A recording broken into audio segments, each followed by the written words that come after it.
Cefaclor, trade name Ceclor. Okay, when we hear these Ceph prefixes, we automatically need to be thinking anti-infectives, okay? Or cephalosporins, okay? So Cefaclor is a second generation Cephalosporin, okay? Therapeutic Class, Anti-infective, Pharmacologic Class, Cephalosporin second generation. We give Cefaclor for treatment of respiratory tract infections, skin infections, and otitis media. So it has a pretty wide spectrum, but yeah, it will often be given for these respiratory tract infections, skin infections, or otitis media. Its action is that it's bactericidal, okay? What it does is it binds to the bacterial cell wall and leads to the cell death of the bacteria, which then obviously treats our infection.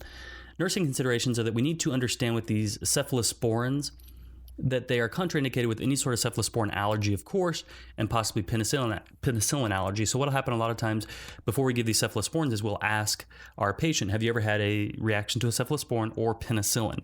Because a lot of the times these patients with penicillin allergies can develop allergies to cephalosporins. It can also lead to seizures, pseudomembranous colitis, which is the inflammation of the bowel as a result of C. diff, diarrhea, phlebitis at the IV site, and anaphylaxis.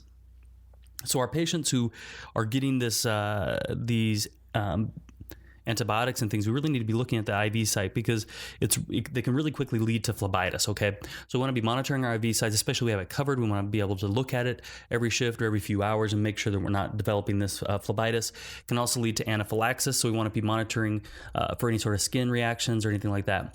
We want to be assessing our infection and our allergies, of course, as we said, but assess the infection. We'll draw our WBCs daily, see if the infection is improving, look in the ears, monitor the skin, or chest x-rays, things like that to see if our infection is improving.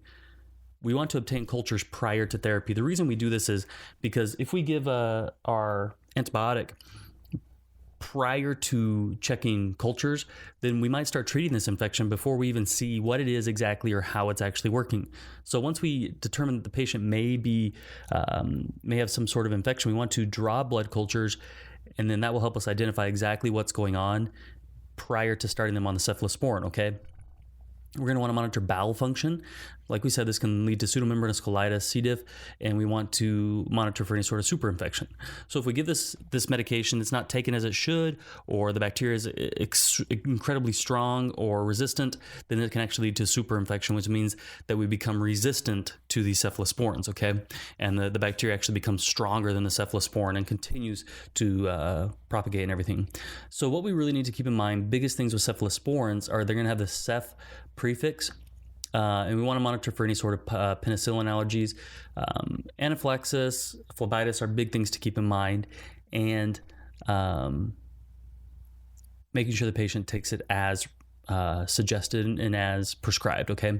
So those are our cephalosporins, and that is Cefaclor. This has been another episode of the Nursing.com MedMaster podcast. My name is John Haas, RN, CCRN alumnus, and I want to give you our free download of the 50 most commonly prescribed medications. To get that free download, just go to nursing.com/50meds. That's 50, nursing.com/50meds. We love you guys. We want you to succeed.